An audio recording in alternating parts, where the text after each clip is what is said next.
ابھی چند سال پہلے کی بات ہے، شاید یہ 6 یا 7 سال پہلے کی بات ہے، دہلی کی ایک چلتی بس میں ایک لڑکی کے ساتھ بلاత్కాر ہوا۔ 4 لوگوں نے بلاత్కాر کیا تھا۔ رات 12 بجے کا وقت ہوگا، چلتی بس میں بڑا ٹرینڈ کا معاملہ چلا تھا، آپ نے شاید سنا ہوگا۔ یہ وہ بچی انتقال کر گئی، پوری دنیا میں احتجاج ہوئی، ان لوگوں کو پھانسی دی گئی، ان لوگوں کو سزا دی گئی۔ اس کے بعد میں ایک میٹنگ ہوئی ادھر ساؤتھ انڈین میں، سارے مذاہب کے لوگوں کو اکٹھا کیا گیا۔ ذرا کان کھول کر سننا، اگر دل اللہ نے دیا ہے تو۔ مولوی بھی تھے، پنڈت بھی تھے، اس کے اندر کرسچن کے بھی، سب اپنے مذہب کے رہنما تھے، سارے لوگ تھے۔ کہا بھئی کوئی ایسا قانون بنایا جائے، کوئی ایسا طریقہ اختیار کیا جائے کہ بھئی جس سے یہ بلاత్కాر نہ ہو، بچیوں کے ساتھ میں جو ہے یہ متبھید نہیں ہونا چاہیے، یہ ظلم و ستم نہیں ہونا چاہیے۔ تو کسی نے کہا گردن کاٹ دی جائے، کسی نے کہا ملک بدر کیا جائے، کسی نے کہا اس کو سزائے موت دی جائے، کسی نے کہا اس کو جو ہے کالا پانی اتار دیا جائے، کسی نے کہا اس کو عمر قید کی سزا سنائی جائے، کسی نے کہا تیزاب ڈال دیا جائے۔ الگ الگ سزائیں سنا رہے تھے۔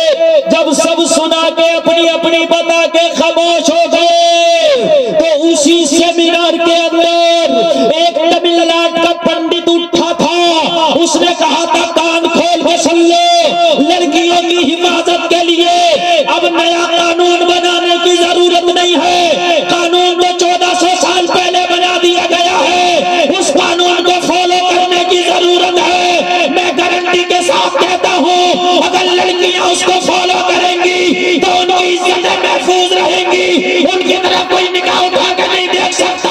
کہا پنڈت جی بتاؤ وہ قانون کون سا ہے؟ کہا 1400 سال پہلے مسلمانوں کے نبی نے عورتوں کے لیے قانون بنایا تھا پردہ۔ اگر لڑکیاں پردے کو فالو کرنے لگ جائیں تو آج بھی ان کی عزتوں کی حفاظت ہو جائے گی۔ نعرہ تکبیر، نعرہ رسالت، مذہب اسلام، خواجہ مہاراجہ کانفرنس، حضرت علامہ مفتی گلفام رضا صاحب قبلہ۔ توجہ ہے، یہ کسی قرآن پڑھنے والے عالم نے نہیں کہا تھا، ایک مندر میں بیٹھنے والے پنڈت نے کہا تھا۔ اور ایک بات اور بتاؤں میں آپ کو، خدا کی قسم کہیں نہ کہیں ضرور یہ بات ہے، کہیں نہ کہیں جو بچی بے پردہ رہتی ہے کہیں نہ کہیں اس کی عزت کے ساتھ کھلواڑ ضرور کیا جاتا ہے۔ جو مرغی کا چوزا اپنی ماں سے جدا ہو جائے اس کی جان کے ساتھ کھلواڑ ہو جاتا ہے۔ بولو ہو جاتا ہے کہ نہیں ہو جاتا ہے؟ لوگوں شریعت سے قریب رہو، سمٹے رہو، انشاءاللہ نہ تمہارے ساتھ کھلواڑ ہوگا نہ تمہاری عزت کے ساتھ ہوگا۔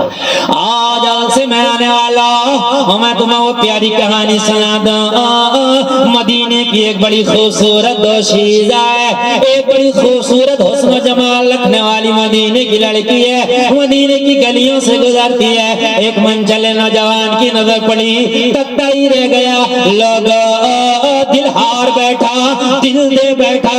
روزانہ لڑکی اس گلی سے گزرتی، یہ منچلا وہیں کھڑے ہو گئے، روزانہ اسے تکتا رہتا۔ یہ شریف بچی تھی، شریف لڑکی ہے، باحیا لڑکی ہے، باپردہ لڑکی ہے، عزت دار خاندان سے تعلق رکھنے والی لڑکی ہے۔ کوئی لڑکا اسے تکے یہ بھی اسے گوارا نہ ہو سکا۔ ایک دن رک گئی، رک کے کہنے لگی او منچلے یہ تو بتا مجھے روزانہ کیوں تکتا ہے؟ لڑکے نے جواب دیا او لڑکی میں دل دے بیٹھا ہوں۔ ایک ہی جواب دیا، بس میں دل دے بیٹھا ہوں۔ نیک لڑکی تھی، بڑی نیک تھی، حجاب میں تھی، بہت نیک تھی۔ کہنے لگی سچ میں دل دے بیٹھا؟ ہاں ہاں سچ میں دل دے بیٹھا ہوں۔ کہنے لگی تو چاہتا کیا ہے؟ کہنے لگا چاہتا ہوں میں تجھ سے شادی کرنا۔ ڈیمانڈ بھی جائز کی، شادی کا پیغام بھیج دیا، دے دیا۔ لیکن یار شریف لڑکیوں کو تو یہ بھی گوارا نہیں ہوگا نا ان کی شادیوں کے پیغام روڈ چلتے ہیں، ہے نا؟ گھروں میں آنا چاہیے، ان کے والدین کے پاس شادیوں کے پیغام آئے تو عزت کی بات لگتی ہے۔ ڈائریکٹ کوئی لڑکی سے شادی کی بات کر رہا، یہ بات تو عزت کی نہیں لگ رہی نا۔ کہنے لگی اب ہمارے اتنے برے دن آ گئے کہ چلتے راہ میں ہماری شادیوں کے پیغام آئیں گے؟ اگر تجھے شادی کا پیغام بھیجنا تو میرے گھر بھیجتا۔ اللہ اللہ، کہنے لگا میں دل دے بیٹھا ہوں، تیرے حسن پہ فریفتہ ہو بیٹھا ہوں، محبت کرتا ہوں، شادی کرنا چاہتا ہوں۔ لڑکی سمجھ گئی دل کا بیمار ہے، دل کے علاج کی ضرورت ہے، دل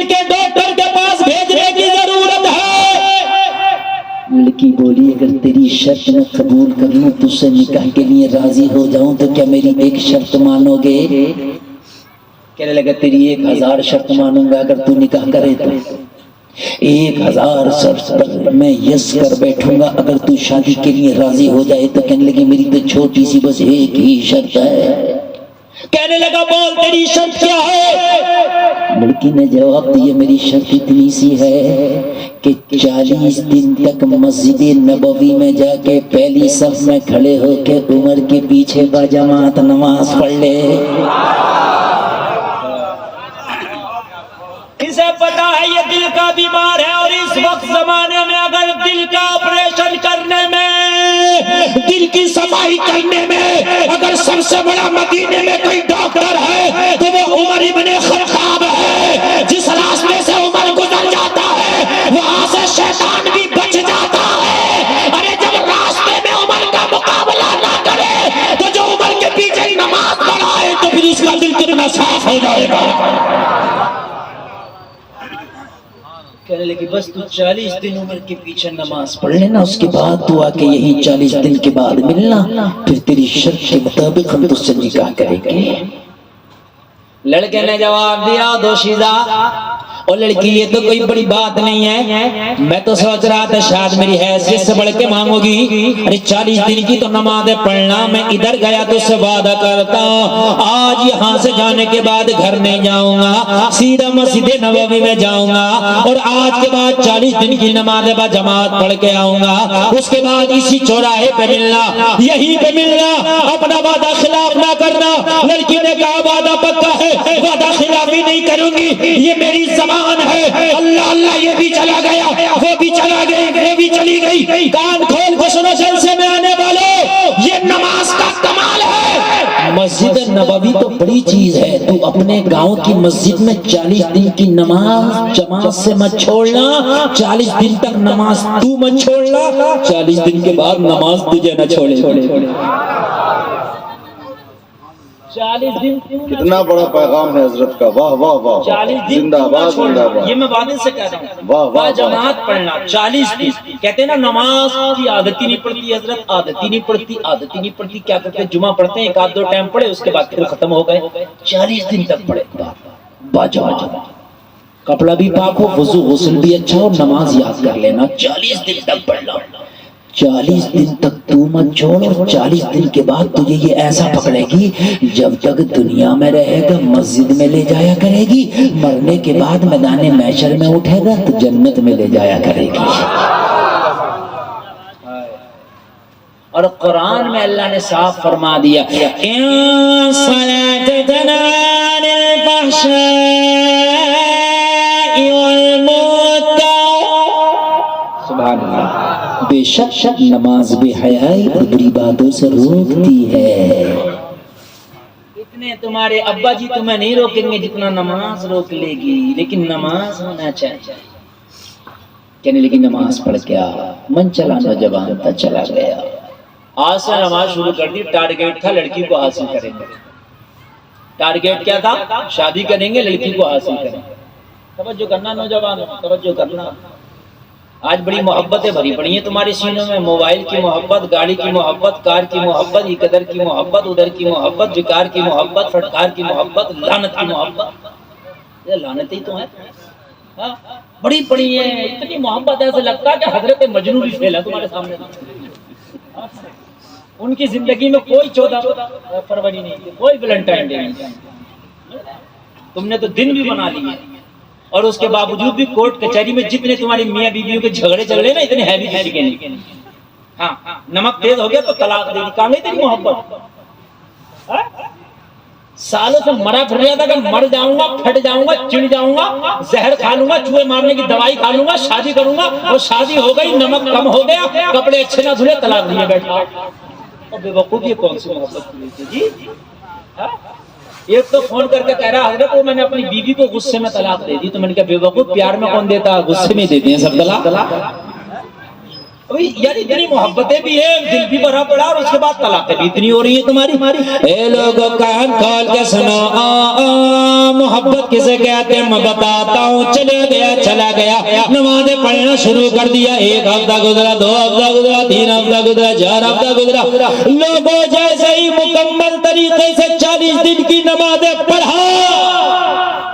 جو عمر کے پیچھے نمازیں پڑھ کے آیا ہوں مسجد نبوی میں، مجھے بتاؤ اس نمازی کا حال کیا ہوگا؟ آیا 40 دن کے بعد، کوئی وعدے کے مطابق آیا تو لڑکا بھی وہی تھا اور لڑکی بھی وہی، اسی جگہ پہ آ گئے جہاں 40 دن پہلے اکٹھا تھا۔ توجہ ہے، اسی جگہ پہ آ کے کھڑے ہو گئے۔ لیکن 40 دن پہلے جب دونوں کھڑے تھے تو لڑکی کی نگاہیں جھکی تھی، لڑکا ادھر دیکھ رہا تھا۔ جب 40 دن کے بعد آئے ہیں تو لڑکی کی نگاہیں بھی جھکی ہیں اور لڑکے کی نگاہیں بھی جھکی ہیں، دونوں کی نگاہیں جھکی۔ اب ایک کو ایک دیکھتے ہی نہیں، وہ پہلے ہی نیک تھی، اس کے دل کا آپریشن عمر نے کر دیا۔ ذرا کہہ دو نا سبحان اللہ۔ اب دیکھتے ہی نہیں۔ اور بھائی یہ پردے کی تقریریں ہوتی ہیں نا، بہت تقریریں سنتے ہو پردے پر، تم بھی کراتے ہو، حضرت ذرا پردے پہ بول دیے، ہم بھی خوب بولتے ہیں، مگر قرآن نے جہاں عورتوں کو پردے کا حکم دیا نا، وہاں یہ بھی حکم دیا مردوں کو کہ وہ اپنی نگاہوں کی حفاظت کریں۔ قرآن نے جہاں کہا ہے عورتوں کے لیے پردہ کریں اور اپنی شرمگاہوں کی حفاظت کریں، وہاں تیرے لیے بھی کہا ہے اللہ نے قرآن میں کہ اپنی نگاہوں کو اپنے قبضے میں رکھیو۔ ایسا نہیں ہے کہ وہ جا رہی ہے بے پردہ تو خوب اس کا تعاقب کر رہا، پیچھے کر رہا، اور پھر مجھ سے آگے کر رہا، حضرت پردے پہ تقریر کر رہا، اور تجھے آنکھیں دو چار کر کے آ رہا، میلے میں، ٹھیلے میں، ارس میں، ادھر میں، ادھر میں، راستے میں، بازار میں، مارکیٹ میں، چوراہے پہ، موبائل پہ، یہ جو آنکھیں دو چار کر کے آ رہا اپنے اوپر تقریر نہیں کرائے گا۔ کان کھول کر سن لے، جہنم کی آگ سے ان آنکھوں کو بھر دیا جائے گا۔ اگر کوئی بے پردہ بے شرم جا رہی ہے، جانے دے، وہ اس کا کام ہے، تو اپنی نگاہوں کو جھکا لے، یہ تیرا کام ہے۔ سبحان اللہ، سبحان اللہ۔ ایسے نہیں جنگیں جیتی ہیں صحابہ نے خالی تلوار چلا کے، نہ انہوں نے نظروں سے بھی جنگیں جیتی ہیں، خالی تلوار سے جنگ نہیں جیتی گئی۔ حضرت خالد بن ولید کو جب عیسائی کسی میدان میں نہ بچھاڑ، خالد بن ولید اس مرد مجاہد کا نام ہے، میں تاریخ اسلام سب اپنی جگہ ستارے ہیں، لیکن خدا کی قسم خالد بن ولید کا میں خود بہت بڑا فیض ہوں۔ خالد بن ولید وہ شخصیت ہے جس کو اللہ کے رسول نے سیف اللہ کا لقب دیا تھا، کیا بات ہے، جنہوں نے ایک جنگ میں 8 تلواروں کو توڑ دیا تھا اپنے بازوؤں کی قوت سے۔ کیا بات ہے، واہ واہ واہ۔ بہت بڑا فیض، میری تو تمنا ہے کبھی ان کے مزار پہ جا کر پورا قرآن پڑھ کے آؤں۔ اگر تاریخ اسلام میں خالد بن ولید کو پڑھ لیا اور تمہارا رونگٹا کھڑا نہ ہوا نا، تو خدا کی قسم کھا کے کہتا ہوں جو چاہو مجھ سے انعام لے لے، اگر رونگٹا نہ کھڑا ہو جائے۔ خالد بن ولید اس بہادر شخص کا نام ہے، میدان جنگ میں آ کے اعلان کر دیا کرتے تھے، آؤ کسی اپنے بچوں کو یتیم کرنا ہے، آؤ کسی اپنی بیوی کو بیوہ کرنا ہے، آج تمہارا مقابلہ خالد بن ولید سے ہے۔ کیا بات ہے، واہ واہ واہ واہ۔ جس نے 54 سال کی عمر میں، تمہاری سانس پھول جاتی ہے 54 سال کی عمر میں، تمہیں دیکھنا کم ہو جاتا ہے 54 سال کی عمر میں نا، تمہارے پھیپڑے گردے کم کام کرنے لگتے ہیں 54 سال کی عمر میں نا۔ خالد بن ولید ایک جنگ میں گئے، لوگوں ادھر عیسائیوں کا پڑاؤ ہے، ادھر مسلمانوں کا پڑاؤ ہے، رات کو حضرت خالد بن ولید کے پڑاؤ میں سے لوگوں اذانوں کی اور نمازوں کی آواز آ رہی ہے، ادھر سے جو ان کا سب سے بڑا پہلوان تھا وہ ٹہلتا ہوا دہاڑتا ہوا آیا، خالد بن ولید کو ٹارگیٹ بنانا تھا، سوچنے کا کل کو میدان جنگ میں کیا خالد بن ولید سے مقابلہ کروں، رات میں خیمے میں گھس کے کیوں نہ خالد بن ولید کا مرڈر کر دوں۔ کون صبح کا موقع انتظار کرے گا؟ سب سے بڑا پہلوان آیا، مسلمانوں کے خیمے کے قریب آیا تو ایک شخص ٹہل رہا تھا، سر پہ امامہ، چہرے پہ داڑھی، کہنے لگا کون ہو؟ مسلمان۔ کہنے لگا تمہارے سپہ سالار کا نام خالد بن ولید؟ ہاں۔ کہنے لگا میرا مجھے اس کا خیمہ بتاؤ کہاں ہے؟ اس نے کہا تیرا دماغ خراب ہے، خالد بن ولید کا خیمہ لوگ دن میں پوچھنے سے ڈرتے ہیں، تو رات میں پوچھ رہا۔ لگا بتا وہ دن میں مقابلہ کروں گا، جنگ میں جاؤں گا، میرے پاس اتنا ٹائم نہیں، اتنا انتظار نہیں، میں بڑا بے قرار ہوں، مجھے یہ میری قوم والوں نے کہا ہے کہ اگر تو نے خالد بن ولید کا مرڈر کر دیا تو تجھے منہ مانگا انعام دیں گے، لہٰذا میں ابھی مرڈر کر کے انعام لینا چاہتا ہوں، ابھی ان سے مقابلہ کرنا چاہتا ہوں، خیمہ بتا، ابھی جا کے گھس کے ماروں گا۔ اس نے کہا تیرا دماغ خراب ہے، تیرا سر تیرے دھڑ پہ بھاری لگ رہا تجھے، تو اپنے بچوں کو کیوں یتیم کرانا چاہتا ہے؟ وہی جلال میں آ گیا ہے۔ اور یہ ایسا پہلوان تھا کہ اس کا مقابلہ نہیں رکھتا تھا، واقعی بہت نامی گرامی پہلوان تھا یہ، اس کا کوئی مد مقابل ہی نہیں تھا، پورے شام و عراق میں اس کا کوئی مد مقابل نہیں۔ گرجنے لگا، کہنے لگا تجھے اپنی جان اچھی لگتی ہے کہ خالد کا خیمہ بتائے گا؟ اتنا کہا تو یہ سینہ تان کے بولا خالد خیمے میں نہیں رہتا۔ توجہ خالد خیمے میں نہیں رہتا۔ بولنے لگا تو پھر کیا بات ہے، اس کے چاروں طرف سیکیورٹی لگی ہوئی ہوگی، مجھے پتا ہے وہ سپہ سالار آدم ہے، چاروں طرف سے سپاہیوں کا حفاظتی دستہ لگا ہوگا۔ کہنے لگا خالد کی کوئی حفاظت نہیں کرتا، خالد سب کی حفاظت کرتا ہے۔ تو کہنے لگا کہاں ہے خالد ابن ولید؟ کہا جو میرے سامنے کھڑا ہے یہی ہے خالد ابن ولید۔ نعرہ تکبیر، نعرہ رسالت، سپہ سالار اسلام حضرت خالد بن ولید۔ سبحان اللہ سبحان اللہ۔ توجہ ہے، دیکھو اٹھے کوئی نہیں، میں بڑے دل سے تقریر کر رہا ہوں، تھوڑا وقت کی قلت ہے، سمجھ رہے ہیں آپ؟ ہاں، اور میں انشاءاللہ مکمل تقریر کر جاؤں گا، ابھی کافی وقت ہے میرے پاس، ابھی بہت ہے، اور انشاءاللہ مزہ آ جائے گا، میں نے آپ سے وعدہ کیا۔ ارے یار تھوڑی دیر کے لیے تو اس کی سانس رک گئی۔ سپہ سالار اعظم، ہاں، تاریخ اسلام میں خدا کی قسم خالد بن ولید جیسی سپہ سالاری شاید آپ کو ملے ہیں۔ ہائے ہائے کہ نہیں تو خالد ابن ولید، ہاں میں خالد ابن ولید، ارے تو کمانڈر ان چیف ہے، فوج کا تنے تنہا ٹہل رہا ہے خیموں کے باہر، تجھے کچھ ہو گیا تو تیری فوج کا کیا ہوگا؟ حضرت خالد نے فرمایا اگر مجھے موت نہ آئی تو پوری دنیا میں کسی نے طاقت نہیں کہ خالد کی سانسیں روک دے، اور جب مجھے موت آئے گی تو میدان جنگ نہیں، اگر اپنے بستر پہ رہوں گا تو وہاں بھی موت آ جائے گی۔ تھوڑی دیر کے لیے تو سانس رک گئی یار، واقعی بندہ ہے بہادر، بندہ ہے بہادر یار، آدھی رات ہے، ساری فوج سو رہی ہے اور خود سب کی حفاظت کے لیے پہرا دے رہا ہے، بندہ ہے نہیں۔ کہنے لگا خالد مقابلہ تو تم کیا ہی کرے گا میرا، بھئی میں نامی گرامی پہلوان تھے، میرے سامنے اوقات کہتے ہیں میرا مقابلہ کیا، مگر ایک بات سمجھ میں آ گئی، جو تیرے بارے میں سنا تو وہ ہے نڈر تو ہے، مگر کہنے لگا خالد رب سنبھال اپنے آپ کو، اب جب تم مل ہی گیا تو یہی بھاس نکال لی جائے اور یہی حساب برابر ہو جائے۔ حضرت خالد سے نکال اپنی تلوار، کیا کہا؟ زور سے بولو، رائفل بندوق کا زمانہ نہیں تھا، تلوار کا زمانہ تھا، نکال اپنی تلوار۔ حضرت خالد کا جواب سنو گے تڑپ جاؤ گے۔ حضرت خالد نے فرمایا اگر میں تجھ سے تلوار سے لڑنے لگ جاؤں تو اس میں خالد ابن ولید کی توہین ہے۔ آئے ذرا بولو یار، ارے بھائی خالد ابن ولید کی تم کہتے ہو حالات اچھے نہیں، حالات اچھے نہیں، میں نے تم سے کب کہا کہ تم بدر کے میدان میں جنگ لڑنے کے لیے جاؤ، حالات اچھے نہیں، میں تم سے کب گردنیں مانگ رہا ہوں، تم سے تو صرف اتنا کہہ رہے کہ مسجدوں کو آباد کر لو یار، سچائی کرو، اپنے گھروں میں پردے کا ماحول کرو، اسلامی ماحول اپنے گھر میں پیدا کر لو، تجھے زمانے کو مارنے کی ضرورت نہیں، زمانہ خود بخود مر جائے گا۔